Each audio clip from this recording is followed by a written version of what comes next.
எந்த ஊர்லேயும் ஒரு மாடு இன்னொரு மாடை பார்த்து சிரிக்காது. சாப்பிட்டியா அப்படிலாம் கேட்காது. ஆனால் அதுக்கு இருக்கிறது கூட நமக்கு நிறைய இடத்துல இல்லாமல் போயிடுது, அது வேறு பிரச்சனை. ஆட்டு மாடெல்லாம் சிரிக்காதீங்க.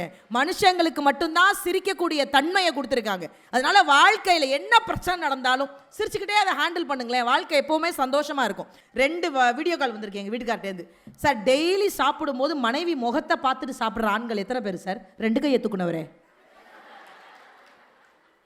அப்பா, மனைவி முகத்தை பார்த்துட்டு சாப்பிடுவீங்களா? என்னப்பா, பரவாயில்ல, நான் எக்ஸ்பெக்ட் பண்ணல அப்பாலாம் கை தூக்குவாருன்னு. மனைவி முகத்தை பார்த்துட்டு சாப்பிட்ற மாதிரி ஒரு சந்தோஷம். என் வீட்டுக்காரெல்லாம் கல்யாணம் ஆகி 15 வருஷமா என் முகத்தை பார்த்தா சார் சாப்பிட்றாரு. நான்லாம் சாப்பிட்றாராவா? சாப்பாடுலாம் கிடையாது. 2 பொண்டாட்டி என் முகத்தை பார்த்துட்டு தாங்க அவர் சாப்பிடுவாரு. நான் டென்ஷன் ஆயிட்டேன். சும்மா சும்மா ஏங்க என் முகத்தை பார்த்து சாப்பிட்றீங்க? தட்டை பார்த்து சாப்பிடுங்க. எங்கள் மாமியார் சொன்னுச்சு, தப்பெல்லாம் ஏன் மேலே தாண்டி, ஏன் மாண்டேன். சின்ன பிள்ளையிலேருந்து நிலாவை காமிச்சு காமிச்சு சோறு ஊட்டி பழக்கிட்டேன். அந்த இது அவனுக்கு தொத்திக்கிச்சிடின்னுச்சு. நீங்கள் எல்லாம் நான் வேறு அதுக்கு என்ன பண்ணுறது? நான் தலைப்பு அப்படி தான் கொடுத்து வச்சுருக்கேன். யாரும் எந்த பக்கமும் நகர முடியாது. நான் சிரிப்பு காட்டிட்டு போயிட்டே இருப்பேன். எனக்கு என்ன பெரிய சந்தோஷம்னா, எவ்வளவு ப்ரெஷர் இருந்தாலும் குழந்தைகளுக்கு ஒரு வகையான ப்ரெஷர் இருக்கும் மேடம். அது படிக்கிற வரைக்கும் தான். அதுவும் படிக்கிற வரைக்கும்னா நமக்கு தான் அந்த ப்ரெஷரு. நான் இப்போ சொன்னேன்ல, என் பையன் 10th படிக்கிறான். நீங்கள் நம்பவே மாட்டீங்க, என் வீட்டில் ஒய்ஃபையை கட் பண்ணி விட்டேன். நேற்று தான் கட் பண்ணி விட்டேன். டிவி அவன் 10th போகும்போது எதுக்கு கட் பண்ணுறோம்னு எனக்கும் தெரியாது. ஏன்னா நான் படிக்கும்போது கட் பண்ணாங்க. நீங்கள் 10வது 12வது படிக்கும்போது ஏன் எல்லாத்தையும் என்ன குடும்பம் தெரியுமா? எங்கள் வீட்டில் ஃபோனெல்லாம் கட் பண்ணாங்க. எனக்கு எந்த 10வது படிக்கும் ஃபோனே வராது. எனக்கு ஃபோனே வராது. ஏன்டா ஃபோனெல்லாம் கட் பண்ணுறீங்கன்னு கேட்டேன். இந்த 10வது 12வது படிக்கிறவங்களுடைய வீடு எப்படி இருக்கும் தெரியுமா மேடம்? முதல்ல அந்த தெரு எப்படி இருக்கும் தெரியுமா? அந்த 10வது 12வது படிக்கிறவங்க வீட்டுக்கு சொந்தக்காரங்க வரக்கூடாது. இவங்களும் யார் வீட்டுக்கும் போக மாட்டாங்க. கல்யாண பத்திரிக்கை கொடுக்க யார் வீட்டுக்கு வரக்கூடாது. இவங்களும் யார் வீட்டுக்கும் போக மாட்டாங்க. அந்த வீடு என்னமோ அப்படியே குடோன் மாதிரியே வச்சுருப்பாங்க. தெருவில் பால் கத்தப்படாது. அப்புறம் பால் பேப்பர் கத்தப்படாது. அப்புறம் பேப்பர்.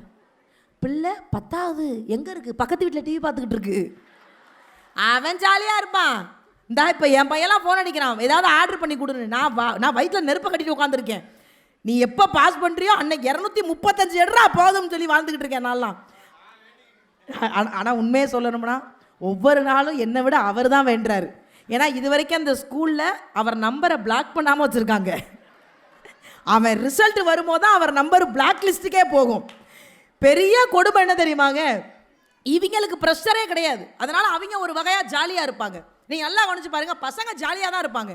நமக்கு தான் எல்லா ப்ரெஷரும். அதனால தான் வீட்டில் அடிக்கடி கொஞ்சம் பேசுங்க, சிரிங்க, நகைச்சுவையான உணர்வை நிறைய வளர்த்துக்கோங்க அப்படின்னு நிறைய சொல்கிறதுக்கு என்ன காரணம்னா, சிரிக்கலைன்னா நம்மளை அறியாமலே நமக்கு ஸ்ட்ரெஸ் வந்துடும். அதுவும் குறிப்பாக பெண்களை நான் சொல்லிக்கிட்டே இருப்பேன். நான் என் அம்மாவே சொல்லிக்கிட்டே இருப்பேன். என் அம்மா மகேஷ் சார் சொன்ன மாதிரி என்னை விட அதிக பளு சுமக்கிறாங்க. என்னையும் சுமந்து என் பிள்ளைங்களையும் சுமந்து எங்கள் வீட்டு எல்லா வேலையும் பார்த்து அவங்ககிட்ட நான் அப்பப்போ போய் எங்கள் அம்மாவை கொஞ்சம் சிரிங்கம்மா, ஏதாவது நான் பேசி அவங்கள சிரிப்பு காமிச்சிக்கிட்டே இருப்பேன். ஏன்னா பெண்கள் ஒரு வேலைக்குள்ளே போயிட்டாங்கன்னா அப்படியே முழுசாக அதுக்குள்ளேயே போயிடுவாங்க. நமக்கு சமைக்கிறதெல்லாம் கஷ்டம் கிடையாது. டக்கு புக்குன்னு தூக்கி போட்டு போயிடுவான். சாப்பிட்றாவே தான் சாவுங்கடாண்டு போயிடுவான். ஆனால் என்ன சமைக்கணும்னு இருக்குல்ல மேடம், நான் இதை மட்டும் கேட்டுக்கிறேன், கரெக்டாக சொல்லுங்கள். நம்மலாம் ஸ்கூல் படிக்கும் போது என்ன மேடம் சாப்பாடு கொண்டு போனோம்? என்ன பழசுப்பட்ட கிடக்கும் அதானே மேடம். சாம்பார், ரசம், மோர். நான்லாம் சத்துணவு வாங்கி சாப்பிட்டேன் வித்து முட்டையோட. இன்றைக்கி இவங்களுக்கு ஸ்கூல்லேருந்து அனுப்புகிறாங்க மேடம். இன்றைக்கி நீங்கள் க்ரீன் கலரில் தான் சாப்பாடு கொடுத்துடணும். எதை அரைச்சி ஊற்றி கொடுக்குறது? இன்னைக்கு ஆரஞ்சு டே, இன்னைக்கு பிங்க் டே. அன்னைக்கு எங்கள் மாமியார் சொல்லுது, ஐயோ இந்த எதையாவது அரைச்சி ஊத்துடி பிங்க் கலரில். காலிஃப்ளவர் எந்தடி பிங்க் கலரில் இருந்துச்சு? உனக்கெல்லாம் அரளிவதை அரைச்சி ஊற்றணும் முடி. என்னங்க எனக்கு புரியலைங்க. அதை விட என் பொண்ணு ஸ்கூலில் அநியாயம் பண்ணுறாங்க. ஃபோன் அடித்து என்கிட்ட கேட்குறாங்க, மேடம் இன்னைக்கு நீங்கள் முட்டை கொடுத்து விடல, நீங்களே அவிச்சு வைங்க மேடம்ட்டேன். என்ன நீங்கள் பாட்ட வந்துடுறீங்கன்னு. பிள்ளைங்களுக்கு இந்த சமையலே காலையில் அவ்வளவு பிரச்சனை. காலை எந்திரிச்சு அடுப்படிக்குள்ள போகும்போதே நமக்கு பதட்டமாக இருக்குது. சமைக்கிறது நமக்கு பெரிய விஷயம் கிடையாது. ஆனால் என்ன சமைக்கணும்னு யோசிக்கிறோம் பாருங்க, அதுதான் இருக்கிறதுல பெரிய டாஸ்க் நமக்கு. பிக் பாஸில் கூட இவ்வளோ டாஸ்க் கொடுத்துருக்க. ஐயோ நம்மளே வாய விட்றோமே. அப்படிலாம் இல்லை. பிக் பாஸில் கூட இவ்வளோ டாஸ்க் கொடுத்துருக்க மாட்டாங்க. ஆனால் நிஜமா மேடம், நான்லாம் பிக் பாஸ் விட்டு வெளியில் வந்தேன். வெளியில் வந்து 77 நாள் கழித்து வெளியில் வந்தேன் மேடம். முதல் ஃபோன் எங்கள் வீட்டுக்காரருக்கு தான் அடித்தேன். சிங்கிளாக இருக்காப்லையா வேறு எது கல்யாணம் பண்ணிட்டாப்லையான்னு பார்த்தேன். பண்ணலை. ஃபோன் அடித்து ஒரே வார்த்தை கேட்டேன், ஓட்டு போட்டிங்களா இல்லையான்னு. ஓட்டு போட்டேன்டி. ஓட்டு போட்டால் நான் எப்படி வெளியில் வருவேன்? நீ வெளியில் வரணும்னு தானே வேற ஆளுக்கு ஓட்டு போட்டேன். இந்த ஆளுக்கு இது கூட தேவையில்ல. என் மாமியார் கிழவிக்கு ஓட்டே போட தெரியல, ஃபோனை தடவிட்டே இருந்திருக்கு ஒரு வாரமாக. அநியாயம் பண்ணுவாங்க வீட்டுக்குள்ளே. பிக் பாஸ் டாஸ்க்கு கூட பரவாயில்லைங்க. காலையில் நம்ம பெண்கள் எந்திரிச்சு பார்க்குற வேலையே பெரிய டாஸ்க்கு.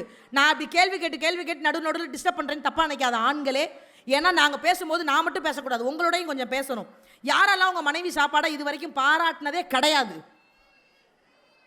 அப்பா, திருவள்ளூர் ஆண்களுக்கு ஒரு பெரிய நன்றி சொல்லணும். எல்லாரும் பாராட்டியிருக்கீங்க, ரொம்ப சந்தோஷம். ஏன்னா எங்களுடைய பெரிய கஷ்டம் என்ன தெரியுமா சார்? நாங்கள்லாம் பிறந்து அப்பா அம்மா வீட்டில் சுத்தமாக சமைக்காமல் வளர்ந்தவங்க. அதுலேயும் குறிப்பாக எங்கள் அப்பா என்னை அடுப்படி பக்கமே அனுப்புனதே இல்லை மேடம்.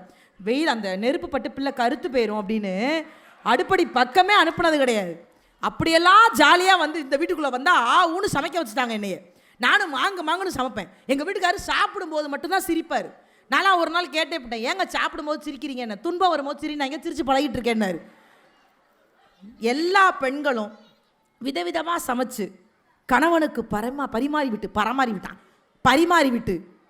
அப்படியே அந்த வாயை பார்த்துக்கிட்டே இருப்போம். கரும கன்றாவியாக இருக்கும். அந்த வாயிலேருந்து ஒரு வார்த்தை, ரசமா அது ரசம் அப்படி வரலன்னா கூட பரவாயில்ல, நல்லா இருக்குன்னு கூட வராது.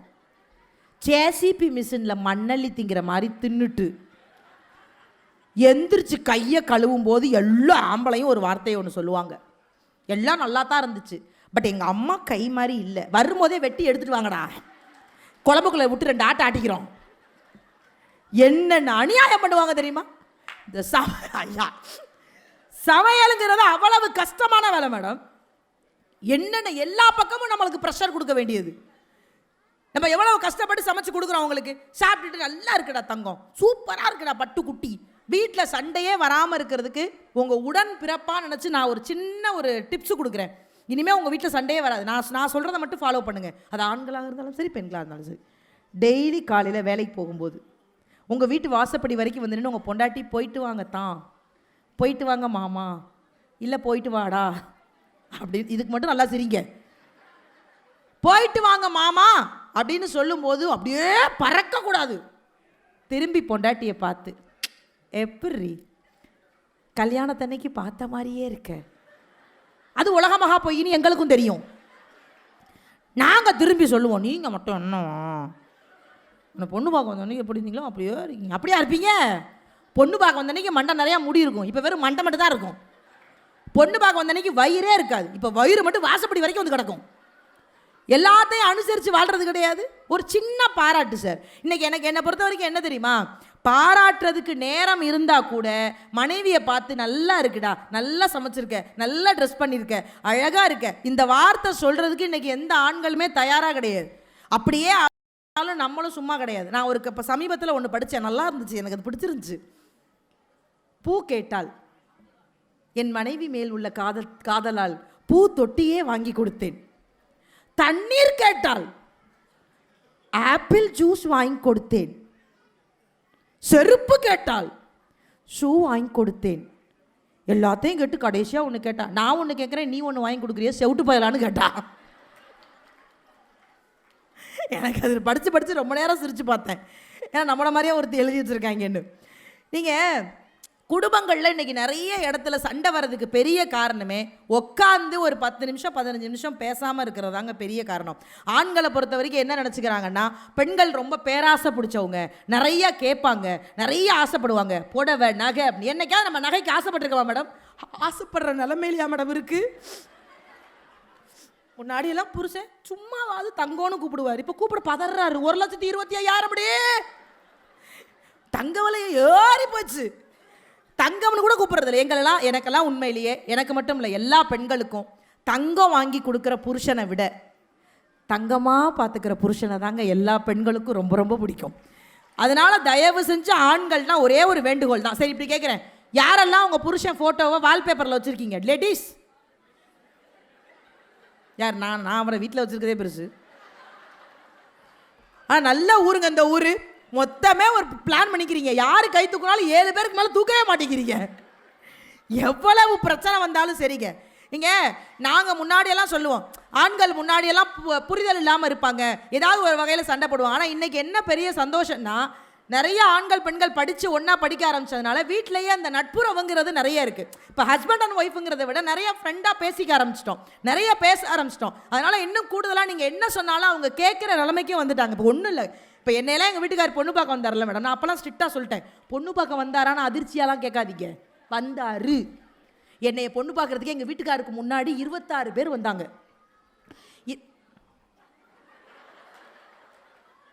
I am not expecting you mummy. அந்தம்மா இது வரைக்கும் கூட இவ்வளவு கேவலமாக சிரிக்கலை. உலகத்திலேயே கடைசி கேவல சிரிப்பு இப்போ நீங்கள் சிரித்தது தான். ஒன்றே 26 பேர் பார்க்க வந்தாங்களாக்கும். 26 பேர் பொண்ணு பார்க்கவில்லை, இது பொண்ணான்னு பார்க்க வந்திருக்காங்க. கடைசியாக தான் எங்கள் வீட்டுக்காரர் வந்தார். வந்தவர், நான் பொதுவாகவே பெண்களுக்கு ஒன்று சொல்கிறேன், நம்ம இயற்கையிலே அழகு தான். ஆனாலும் இந்த ஆண்கள் பொண்ணு பார்க்க போகும்போது அப்பா அம்மா சொந்தஞ்சொலியோடு போய் பொண்ணை பார்த்துட்டு வந்துருங்க. அதான் நமக்கும் நல்லது, அவங்களுக்கும் நல்லது. நீ பொண்ணுக்கு சர்ப்ரைஸ் கொடுக்குறேன்னு போகக்கூடாது. ஏன்னா நம்ம வித்தவுட் மேக்கப்பில் ஒரு சர்ப்ரைஸ் கொடுப்போம். நான் கொடுத்தேன். நான் நைட்டியோட வாசலில் நின்றுக்கிட்டு இருந்தேன்.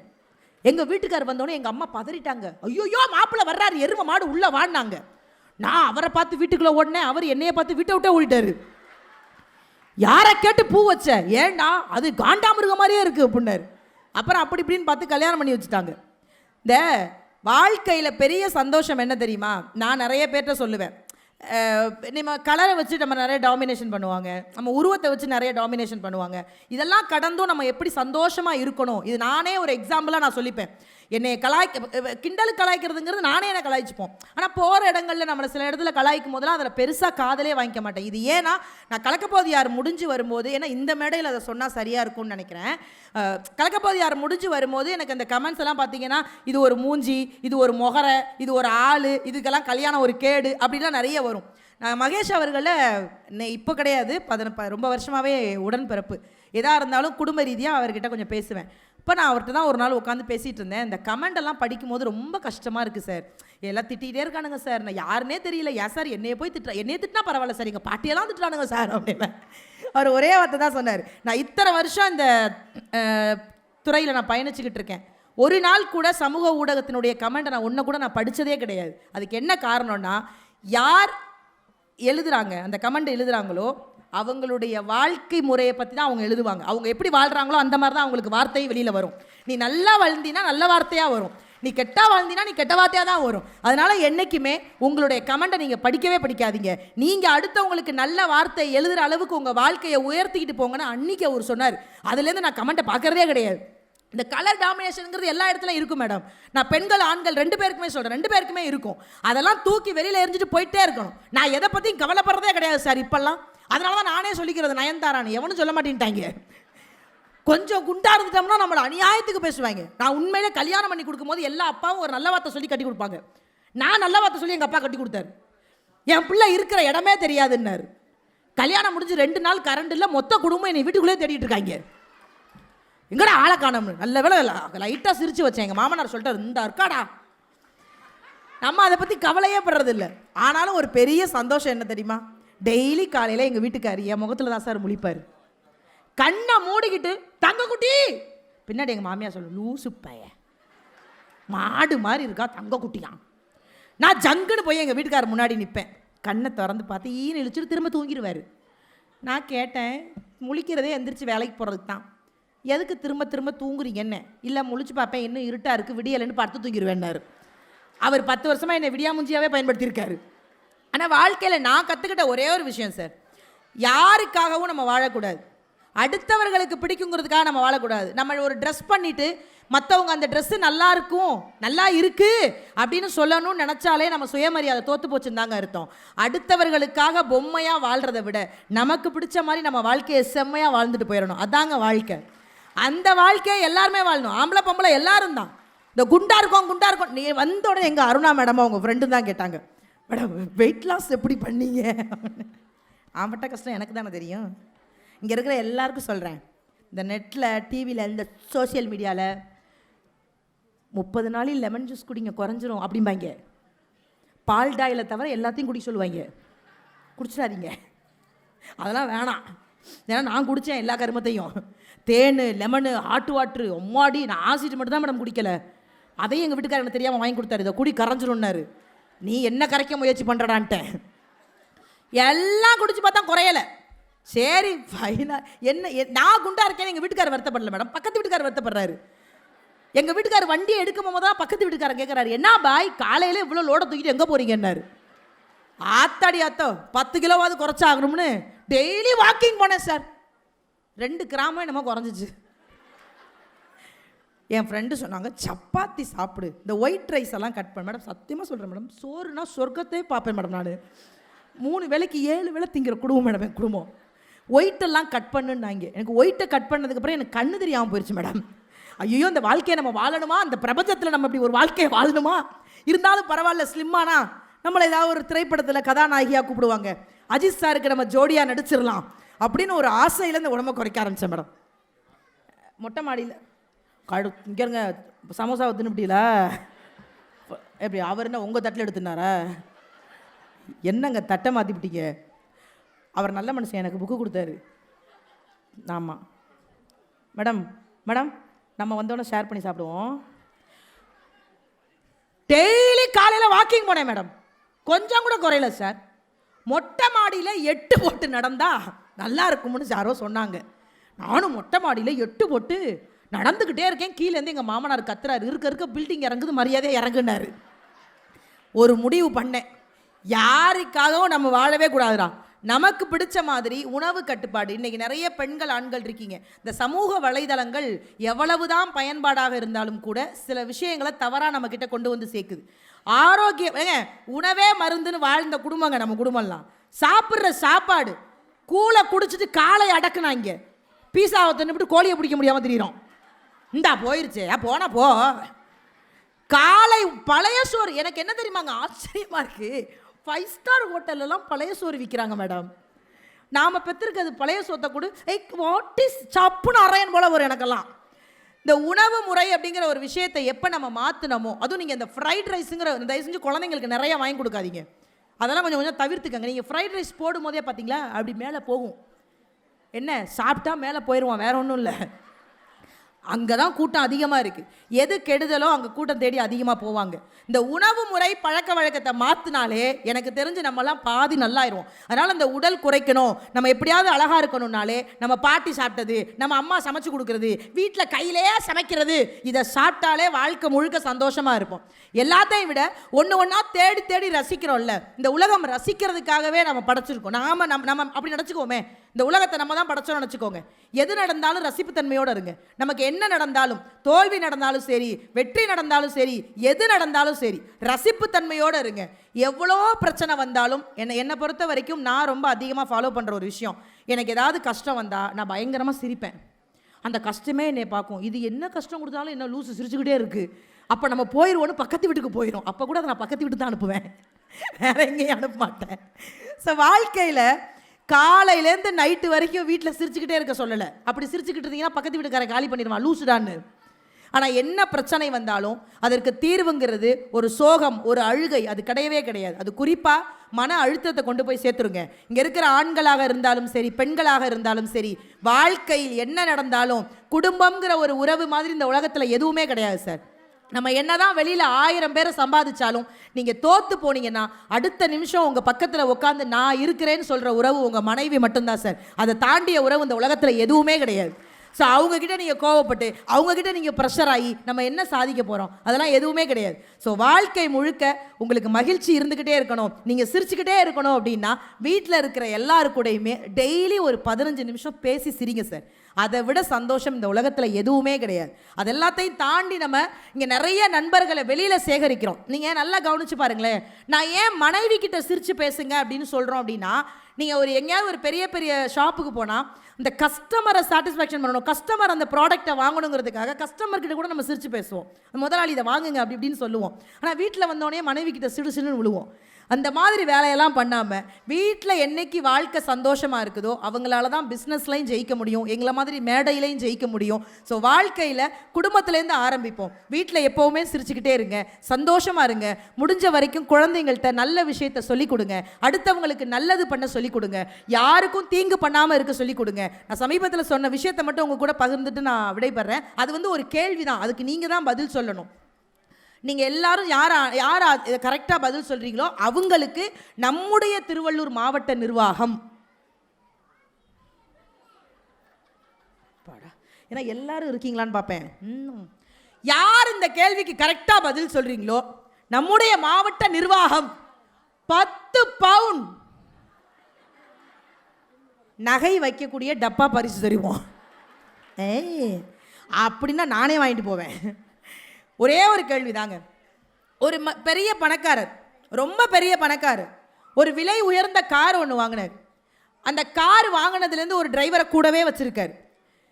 ஒரு நாள் அந்த பணக்காரருக்கு அந்த டிரைவர் 2 பேரும் பல வருஷம் அந்த கார் வாங்கினதுலேருந்து அந்த டிரைவர் இருக்கார். அந்த டிரைவர் அவங்க கூடவே இருப்பார், எங்கே போனாலும் கூடவே போவார்.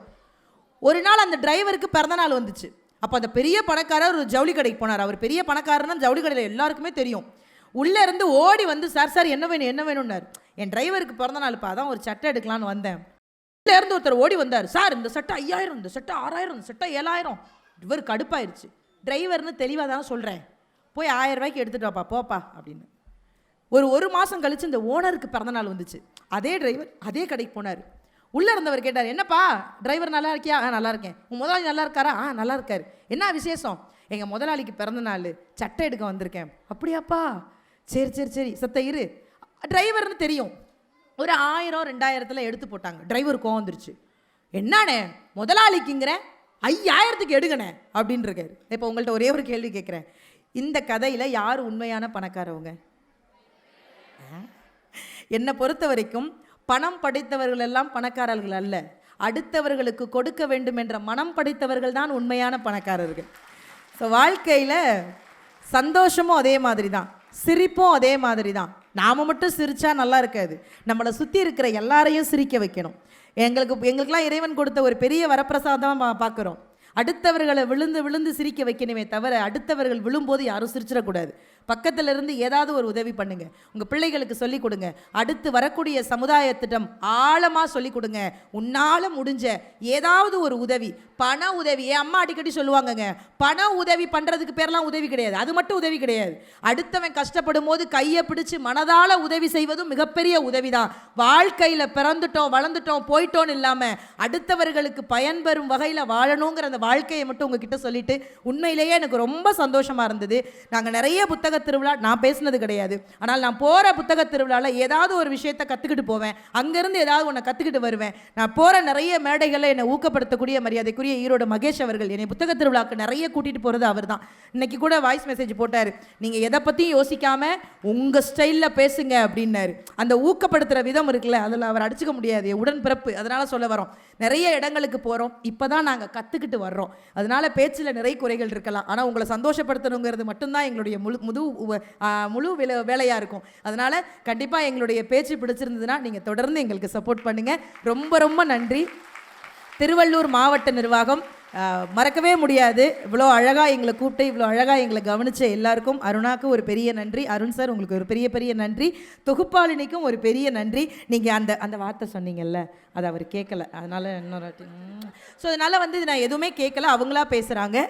உண்மையிலேயே வந்து நுழையும் போது வெறும் நாற்காலியாக பார்த்தேன், உட்காரும் பொழுது நாற்காலியில் இடம் இல்லாமல் சுற்றி நிற்கிற அன்பு சொந்தங்களை பார்க்குறேன். இதே ஆதரவும் இதே சந்தோஷத்தையும் எங்கள் வாழ்க்கையில் நீங்கள் எப்போவுமே கொடுக்கணும். உங்கள் எல்லாரோட வாழ்க்கையிலையுமே எப்போவுமே சிரிப்பு குறையாமல் இருக்கணும்னு சொல்லிட்டு அத்துணை கேமராமேன் சகோதரர்களுக்கும் ஒரு பெரிய நன்றி சொல்லிட்டு விடைபெறுகிறேன். நன்றி, வணக்கம்.